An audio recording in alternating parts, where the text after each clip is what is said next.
अलबेले किस्सों की दास्तां के सिलसिले शुरू हुए, बनके कहानियां कहानियां।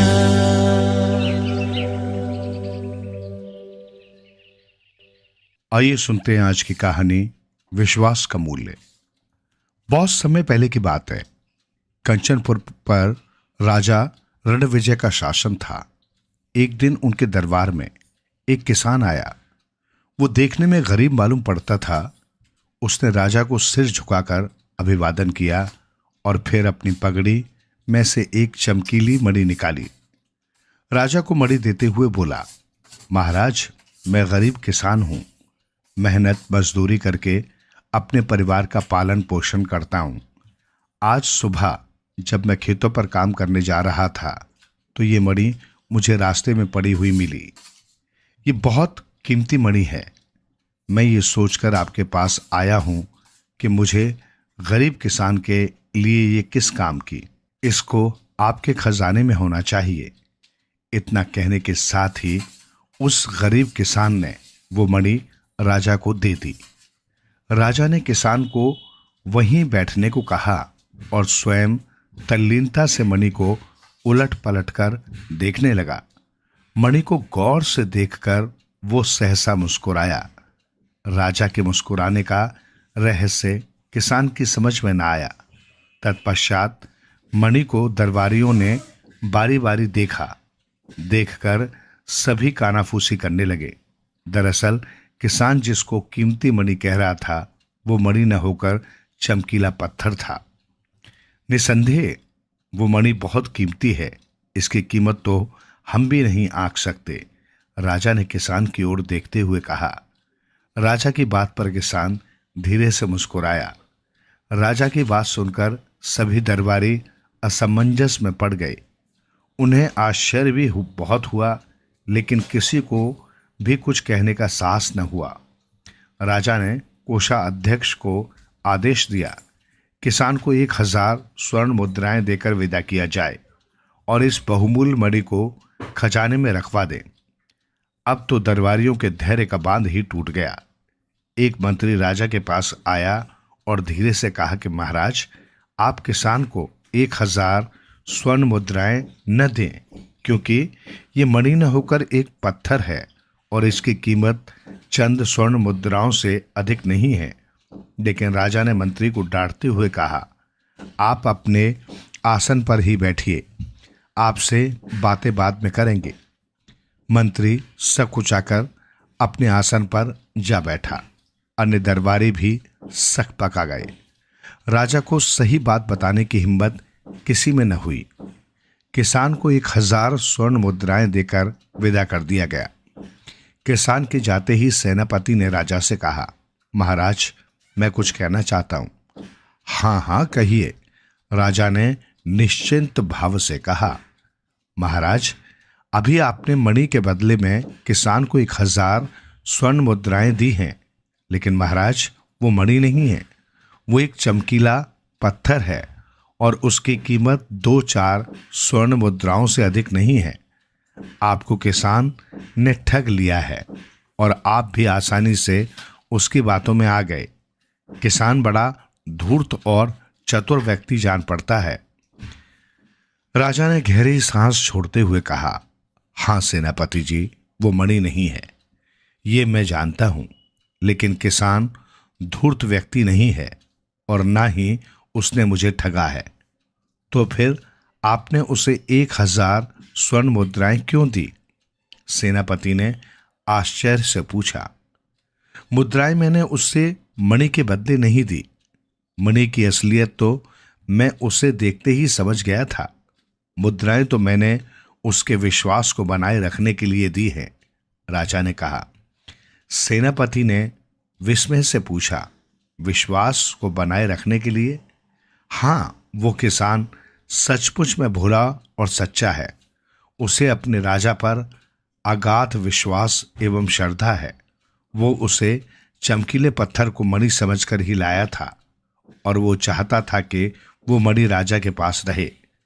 अगर सचमुच वो चमकीला पत्थर न होकर मणि ही होती तो उसकी कीमत करोड़ों स्वर्ण मुद्राएं होती, वो किसान भी उसकी कीमत जानता था, फिर भी उसे लोभ न छू सका।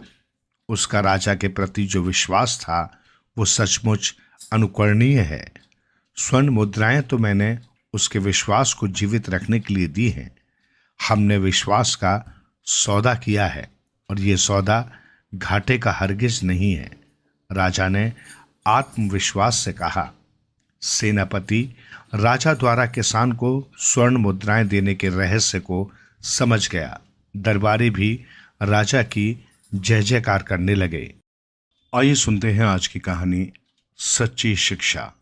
एक समय की बात है, किसी जंगल में एक साधु महात्मा का आश्रम था।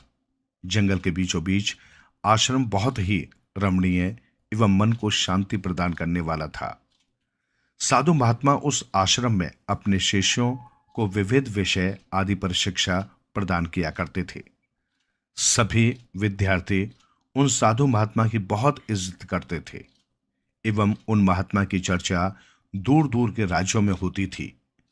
एक दिन दो युवक उन महात्मा के पास आए और उनका शिष्य बनने की इच्छा व्यक्त की।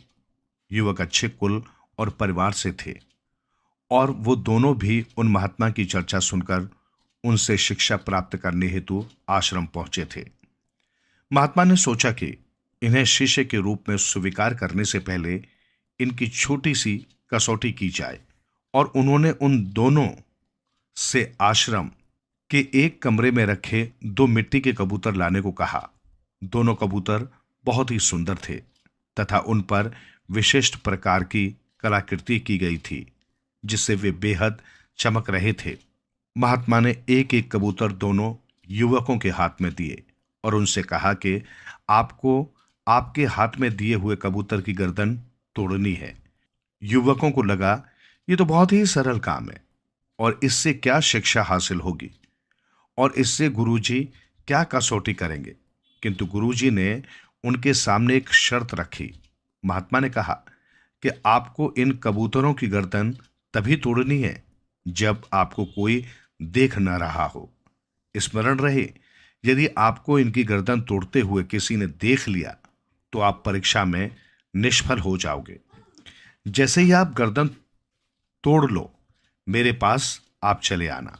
दोनों युवकों को लगा ये तो बहुत ही सीधा साधा और सरल काम है और दोनों आश्रम से बाहर की ओर चल पड़े। एक युवक आश्रम से थोड़ी दूर गया और उसने देखा कि यहां कोई देख ही नहीं रहा, दूर दूर तक कोई दिखाई नहीं दे रहा, तो मैं गर्दन तोड़ देता हूं और गुरुजी से जाकर ये बात तुरंत कहता हूं। दूसरा युवक हाथ में उस कबूतर की कलाकृति को लिए दूर जंगल में चला गया। जब वो एक घने जंगल में पहुंच गया तो एक पेड़ के नीचे बैठा और कबूतर की गर्दन तोड़ने का फैसला लिया। किंतु जैसे ही वो गर्दन तोड़ने वाला था, उसकी नजर उस पेड़ पर बैठे एक पक्षी पर पड़ी। तो उसने सोचा कि अगर मैं यहां गर्दन तोड़ दूंगा तो यह पक्षी मुझे देख रहा है, मुझे कोई और तरीका अपनाना होगा। कुछ विचार करने के बाद वो युवक पास की झाड़ियों में जाकर छिप गया। उसे लगा इन झाड़ियों में मुझे कोई नहीं देखेगा और मैं गुरुजी का दिया हुआ काम पूरा कर पाऊंगा। किंतु उसने देखा कि झाड़ियों में छोटे छोटे कीट पतंगे और मक्खियां थी, तो वो भी उसे देख रही हैं। ये सोचकर वो झाड़ियों में भी कबूतर की गर्दन नहीं तोड़ पाया। कुछ समय विचार करने के पश्चात उसे एक उपाय सूझा। उसने एक गड्ढा खोदा और उस गड्ढे में बैठ गया। अब उसे लगा कि मुझे कोई नहीं देख रहा है, तो उसने उस कबूतर की कलाकृति की गर्दन तोड़ने का फैसला किया। किंतु उसे एक विचार आया कि अगर मैं इस कलाकृति की गर्दन तोड़ दूंगा तो इस कलाकृति में जो आंखें बनी हैं वो मुझे देख रही हैं, और यही सोचकर उसने उस कलाकृति पर एक कपड़ा डाल दिया।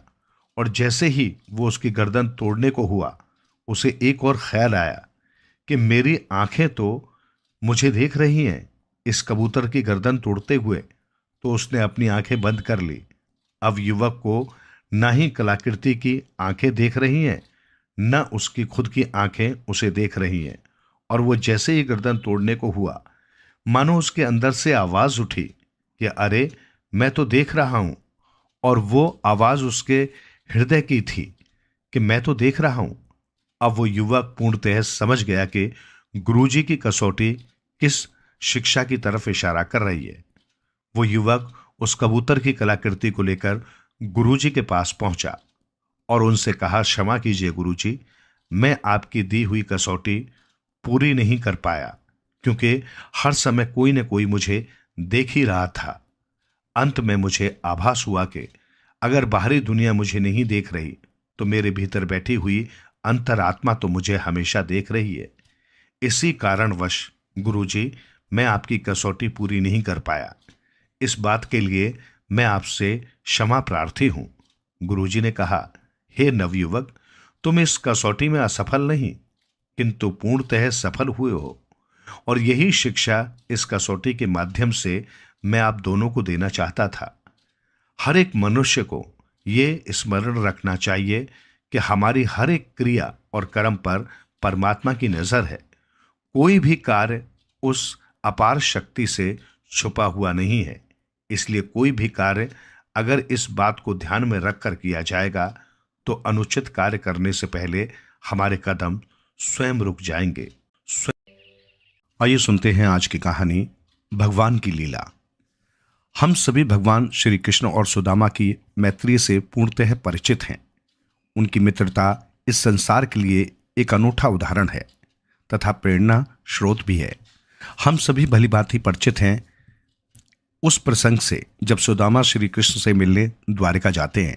कृष्ण और सुदामा का वहां मिलन सभी को भावना से ओतप्रोत कर देता है, किंतु ये प्रसंग हमें भगवान श्री कृष्ण की अपार लीला का एक संक्षिप्त परिचय करवाता है। प्रसंग कुछ इस प्रकार है।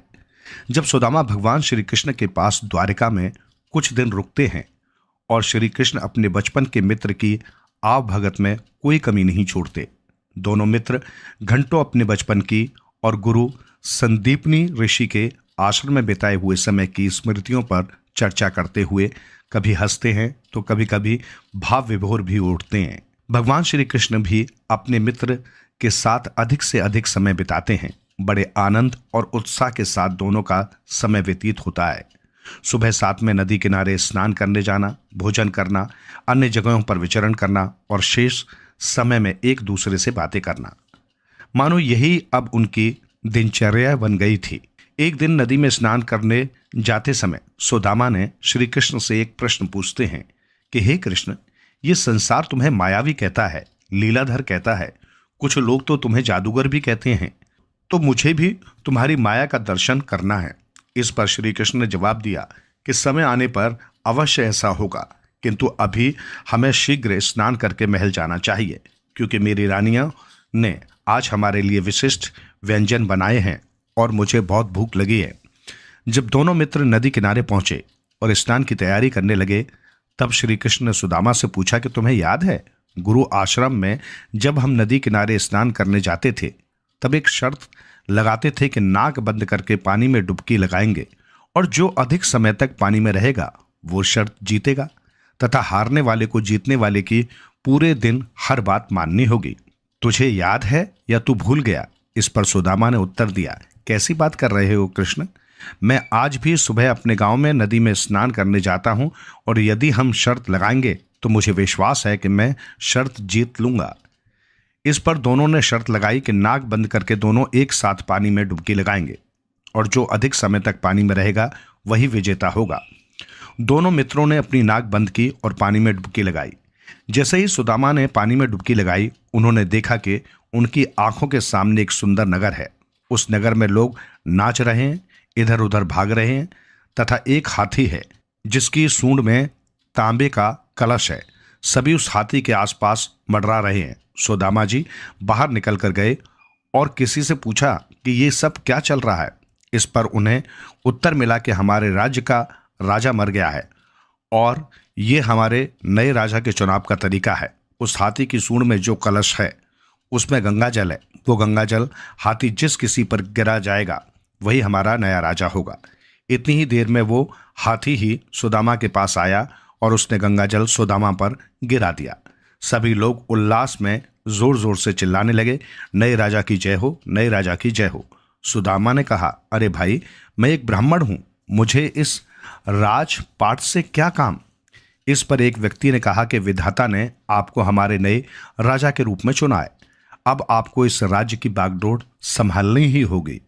कुछ विचार करने पर सुदामा ने सोचा कि पूरा जीवन एक गरीब ब्राह्मण के तौर पर बिताया है, आज राजा बनने का मौका मिल रहा है तो अवश्य ही इसमें भी ईश्वर की कोई इच्छा है।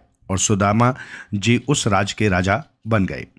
पूरे दिन उनके राज्य अभिषेक समारोह में बीता तथा विभिन्न मंत्रियों एवं सलाहकारों से उन्होंने भेंट की। शाम को वे अपने महल में गए। जब महल में पहुंचे तो एक सुंदर स्त्री ने उनका स्वागत किया।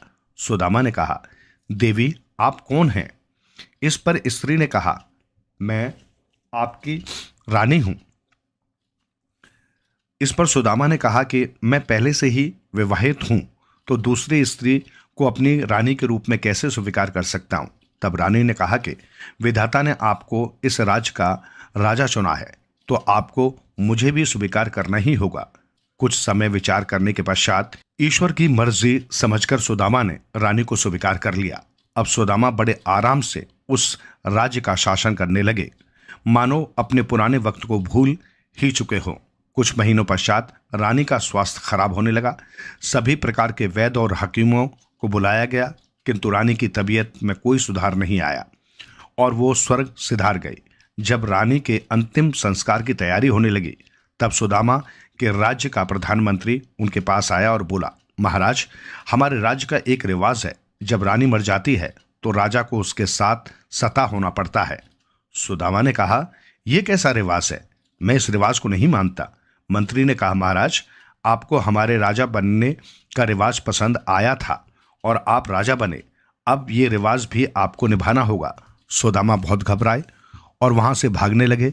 मंत्री के कहने पर सिपाहियों ने उन्हें पकड़ा। 2 सिपाहियों ने हाथ पकड़े और 2 सिपाहियों ने पैर तथा रानी की जलती चिता के सामने 1, 2, 3 करके उन्हें जलती चिता में फेंका।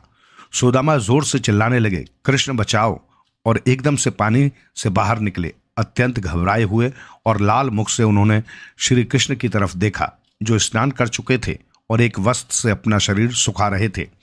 सुदामा को देखकर उन्होंने कहा कि कितनी देर से तुम नदी में थे?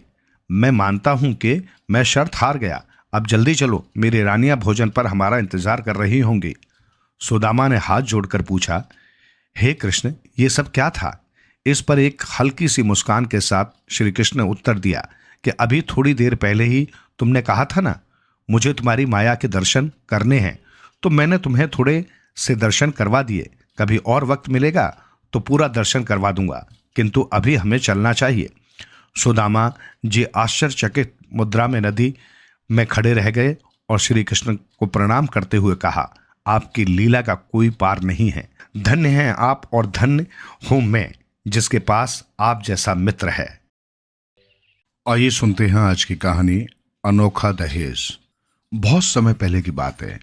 किसी नगर में शेर सिंह नामक एक बहादुर राजपूत रहता था।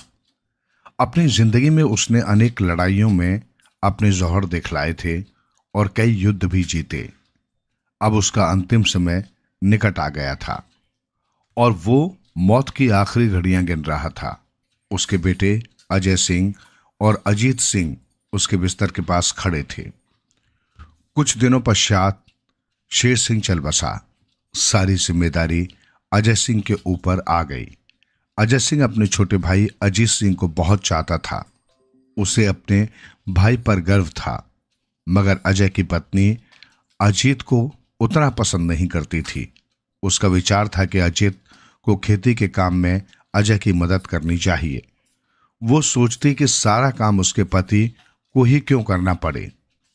एक दिन अजीत सिंह लौटकर घर आया और भाभी से खाना मांगने लगा। उसकी भाभी ने चिल्लाकर कहा, रसोई में जाकर निकाल क्यों नहीं लेते? तुम्हारे सारे काम मैं ही क्यों करती फिरूं? अजीत ने कुछ जवाब नहीं दिया। वो चुपचाप रसोई घर में गया और खाना निकालकर अकेले ही खाने बैठ गया। उस दिन उसकी भाभी ने उसके खाने में जानबूझकर नमक नहीं डाला था। जो ही उसने पहला कौर मुंह में रखा, मुंह का स्वाद बिगड़ गया। अजीत ने पूछा। क्यों भाभी, क्या कारण है जो आज आपने खाने में नमक ही नहीं डाला? कितना बेस्वाद लग रहा है। मैं कोई तुम्हारी रसोइया हूं? अगर तुम्हें नमक डाला हुआ सुस्वाद खाना चाहिए तो जाकर सांभर की राजकुमारी से शादी क्यों नहीं कर लेते? उसकी भाभी ने जवाब दिया। अजीत सिंह ने कहा, तो आप ये चाहती हैं? अच्छी बात है, मैं ऐसा ही करने जा रहा हूं। मैं सौगंध लेता हूं कि सांभर की राजकुमारी से शादी करने के बाद ही घर लौटूंगा। राजमहल में पहुंचकर उसने राजा से निवेदन किया, महाराज, मैं आपके दरबार में नौकरी करने आया हूं। राजा ने अजीत सिंह की ओर देखा। अजीत सुंदर, सुडौल और ताकतवर नवयुवक था। राजा को एक ही नजर में भा गया। अजीत के बोलने चालने का ढंग भी सभ्य और शिष्ट था। राजा ने उसे अपना अंगरक्षक नियुक्त कर लिया और रहने के लिए महल के पास ही एक मकान भी दे दिया। नौकरी पाकर अजीत बहुत प्रसन्न था। एक दिन सांभर का राजा ढेर सारे लोगों को साथ लेकर शिकार खेलने निकला। घोड़े पर सवार वो इतनी तेजी से चला कि अजीत सिंह के अलावा और कोई भी उसके साथ न दे सका। राजा और अजीत तरह तरह के जानवरों का पीछा करते हुए जंगल में बहुत दूर निकल गए। अब तक राजा बहुत थक गया था। वो सुस्ताने के लिए एक पेड़ के नीचे बैठ गया। थोड़ी ही देर में उसे नींद आ गई। जंगल में बहुत से खतरनाक जंगली जानवर थे, इसलिए अजीत सिंह तलवार म्यान से निकालकर राजा की पहरेदारी करने लगा। अचानक सामने की झाड़ियों में से एक चीता निकला। राजा की नींद खुल गई। वो उठकर बैठ ही रहा था कि चीते ने उसकी ओर छलांग लगा दी, मगर अजीत सिंह बला की फुर्ती से झपटा और चीते से भिड़ गया। दोनों जान की बाजी लगाकर लड़ने लगे। थोड़ी देर की भयानक लड़ाई के बाद अजीत सिंह ने चीते को मार गिराया, लेकिन उसके मरते ही खुद बेहोश होकर जमीन पर गिर पड़ा। कई दिन तक अजीत की हालत में कोई सुधार नहीं हुआ। लोग ये सोचने लगे कि वो बचेगा नहीं। राजा रानी उसे बहुत चाहने लगे थे। उन्हें अजीत सिंह की बड़ी चिंता थी। उनके अलावा राजकुमारी को भी उसकी उतनी ही फिक्र होने लगी थी, क्योंकि इतने दिनों में उसे भी अजीत से प्यार हो गया था। कुछ दिन बाद अजीत स्वस्थ हो गया। चारों ओर खुशी की लहर सी दौड़ गई। एक दिन राजा ने अजीत सिंह को अपने पास बुलाकर कहा, अजीत, मुझे बचाने के लिए तुमने अपनी जिंदगी की बाजी लगा दी। इसके लिए मैं तुम्हें किस तरह धन्यवाद दूं, समझ में नहीं आता। अजीत ने जवाब दिया, महाराज, मैंने तो अपना कर्तव्य निभाया है। मैं तो भविष्य में भी खुशी से ऐसा करने को तैयार हूं। अपने बहादुर अंगरक्षक की बात से राजा बहुत प्रसन्न हुआ। वे बोले, तुम्हें ये जताने को कि मैं और महारानी तुम्हें कितना चाहते हैं, हमें सिर्फ एक ही उपाय नजर आता है कि हम तुम्हारे साथ राजकुमारी की शादी कर दें। क्या तुम्हें ये मंजूर होगा? महाराज, ये मेरे लिए बड़े सम्मान की बात है। आपकी इस कृपा के लिए मैं आपका बहुत आभारी हूं। राजकुमारी से विवाह करना मेरे लिए सौभाग्य की बात होगी, अजीत सिंह ने जवाब दिया। मगर तभी अजीत सिंह ने राजा के पास आकर एक विचित्र निवेदन किया, महाराज, मुझे सोना, चांदी और आभूषण कुछ नहीं चाहिए। दहेज में मैं सिर्फ एक चीज चाहता हूं। क्या चीज चाहते हो? राजा ने चकित होकर पूछा। अजीत सिंह ने उत्तर दिया, महाराज, अगर आप मुझे सांभर नामक से लदे हुए 100 ऊंट दहेज में दे दें तो आपका बड़ा ही आभार मानूंगा। इस अजीब मांग से राजा और रानी दोनों ही बड़े चकित हुए, परंतु जब अजीत सिंह ने नमक का ही दहेज लेने पर जोर दिया तो वे भी मान गए। अजीत सिंह को घर छोड़े कई वर्ष बीत चुके थे। जैसे ही अजय सिंह को पता लगा कि उसका छोटा भाई घर वापस आ रहा है, वैसे ही वो दौड़ा दौड़ा उससे मिलने पहुंचा। दोनों भाई गले मिले तो खुशी के कारण उनकी आंखें छलछला आईं। इसके बाद अजीत अपनी दुल्हन को लेकर भाभी के पास आया। भाभी के पैर छूकर उसने कहा, ये मेरी पत्नी है, सांभर की राजकुमारी। ये घर के सारे कार्यों में आपकी सहायता करेगी। इसके अलावा दहेज में मुझे इतना नमक मिला है कि जीवन भर खत्म नहीं होगा। ये सुनकर अजीत की भाभी रोने लगी। उसे वर्षों पूर्व कही गई अपनी बात पर बहुत अफसोस था। उसने बड़े ही प्रेम से राजकुमारी बहू का स्वागत किया। उसे इस बात की प्रसन्नता थी कि जो कुछ भी हुआ उसका अंत भलाई ही हुआ। आइए सुनते हैं आज की कहानी, सबसे सुखी व्यक्ति। बहुत समय पहले की बात है। जयनगर राज्य में राजा विक्रम सिंह शासन करता था। राजा को धन दौलत की कोई कमी नहीं थी। खजाना स्वर्ण मुद्राओं से भरा पड़ा था। बहुत ही सुंदर और आलीशान महल था, परंतु ये सब होने के बावजूद भी राजा प्रसन्न नहीं था। उसने प्रसन्न रहने के लिए सुख सुविधा की तमाम चीजें जुटाई। पुराने महल की जगह एक संगमरमर के पत्थरों से जड़ित महल बनवाया। महल में तमाम सुख सुविधाओं का प्रबंध किया। उसने पड़ोसी राज्य विक्रम नगर के राजा अजय सिंह की सुंदर पुत्री राजकुमारी सुकन्या से विवाह रचाया, परंतु राजा विक्रम सिंह के मन को शांति नहीं मिली। वो हमेशा इसी सोच में डूबा रहता था कि क्या उपाय किया जाए जिससे कि उसे शांति और सुख मिल जाए। धीरे धीरे समय बीतता रहा। समय बीतने के साथ साथ राजा विक्रम सिंह को सुखी रहने का कोई उपाय नजर नहीं आया। तो एक दिन उसने अपने दरबारियों को झिड़क दिया। वो बोला, तुम इतने लोग दरबार में बैठे हो, तुम्हें इस बात का पता क्यों नहीं है कि मैं सुखी क्यों नहीं रह पाता हूं? आप लोग कोई उपाय क्यों नहीं बताते कि मुझे क्या करना चाहिए? राजा विक्रम सिंह को गुस्से में देखकर सारे दरबारी सहम गए थे। उनमें से एक दरबारी, जो बुद्धि से तेज माना जाता था, ने हिम्मत कर कहा, महाराज, मेरी आपको एक सलाह है। आप जब भी कोई काम नहीं कर रहे हो तब आपको कोई खेल खेलना चाहिए। इससे आपको सुख प्राप्त होगा। इस पर राजा क्रोधित हो गया। नहीं, मैं ऐसा थका देने वाला काम नहीं कर सकता।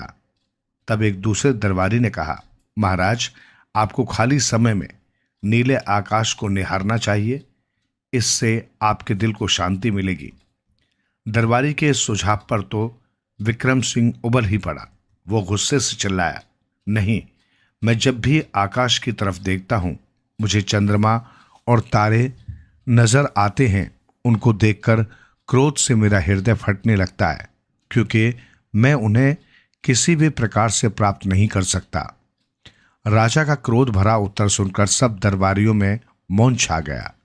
जब काफी देर तक चुप्पी छाई रही तो एक बुजुर्ग दरबारी ने कहा, महाराज, संगीत के बारे में आप क्या सोचते हैं? संगीत दुखी व्यक्ति को राहत देता है। वो मनुष्य को प्रसन्न कर देता है। हम आपको प्रतिदिन उत्तम कोटि का मनोहारी संगीत सुनाएंगे। दरबारियों का सुझाव सुनकर राजा विक्रम सिंह तैश में आकर खड़ा हो गया। क्या तुम लोग मुझे दिन रात संगीत सुनाकर पागल करना चाहते हो? क्या एकदम मूर्खों जैसी बातें कर रहे हो? फिर राजा दरबार से उठकर अपने आराम कक्ष में चला गया। राजा विक्रम सिंह के दरबार से चले जाने के बाद अधिकतर दरबारी भी उठकर बाहर चले गए, परंतु विनयपाल नामक एक दरबारी वहीं बैठा कुछ सोचता रहा। काफी देर सोच विचार के बाद वो राजा विक्रम सिंह के आराम कक्ष में गया। वहां जाकर उसने कहा, महाराज, मुझे एक उपाय सूझा है। अगर आप वो काम कर लें तो आप अवश्य ही सुखी रहने लगेंगे। राजा विक्रम सिंह ने उत्सुक होकर पूछा, जल्दी बताओ, क्या उपाय है? मैं किसी भी तरह सुखी रहना चाहता हूं। बहुत ही सरल उपाय है महाराज। आप अपने राज्य में एक सुखी व्यक्ति की तलाश करवाकर उसकी कमीज उतरवाकर स्वयं पहन लें। इससे उस व्यक्ति का सारा सुख आप में प्रविष्ट हो जाएगा। उस दरबारी का ये उपाय राजा विक्रम सिंह को बहुत पसंद आया। उसने उसी समय सेनापति को आदेश देकर राज्य की हर दिशा में सुखी व्यक्ति की तलाश में सैनिकों को दौड़ा दिया। सैनिक कई दिनों तक ऐसे व्यक्ति को तलाशते रहे जो पूर्ण रूप से सुखी हो, परंतु उन्हें कामयाबी नहीं मिली। अंत में कई दिनों की खाक छानने के बाद एक छोटे से गांव में एक व्यक्ति मिला। वो एक छोटी सी टूटी हुई झोंपड़ी के सामने बैठे मुस्कुराता हुआ गाना गा रहा था। पूछने पर उसने सैनिकों को बताया कि वो दुनिया का सबसे सुखी व्यक्ति है। सैनिकों ने उसे साथ चलने और राजा को भी अपने सुख का राज बताने को कहा। कई दिनों की यात्रा के बाद सैनिक उस व्यक्ति को लेकर राजधानी पहुंचे। वहां पहुंचकर उन्होंने इस बारे में राजा को सूचना दी। ये समाचार पाते ही राजा व्याकुल हो उठा। वो मन ही मन बुदबुदाया, अब मैं सबसे सुखी व्यक्ति बन जाऊंगा। उसने तुरंत सैनिकों को आदेश दिया कि वे उस व्यक्ति को अंदर ले आए। राजा ने पहले ही अपनी कमीज उतार ली, जिससे वो उस व्यक्ति की कमीज को तुरंत पहन सके। तभी द्वार खुला और वो व्यक्ति उसमें प्रविष्ट हुआ। राजा ने कहा, आओ दोस्त, जरा अपनी कमीज उतारकर मुझे दो। इस पर वो व्यक्ति मुस्कुराया और राजा के पास खड़ा हो गया। हाय, ये क्या? राजा ने उसे देखा तो वो आश्चर्य में पड़ गया। दुनिया के सबसे सुखी व्यक्ति के तन पर कोई कमीज ही नहीं थी। वो निहायत गरीबी और अभाव में भी खुश था। अब राजा की समझ में आ गया कि सुखी होने के लिए धन दौलत और वैभव की जरूरत नहीं होती।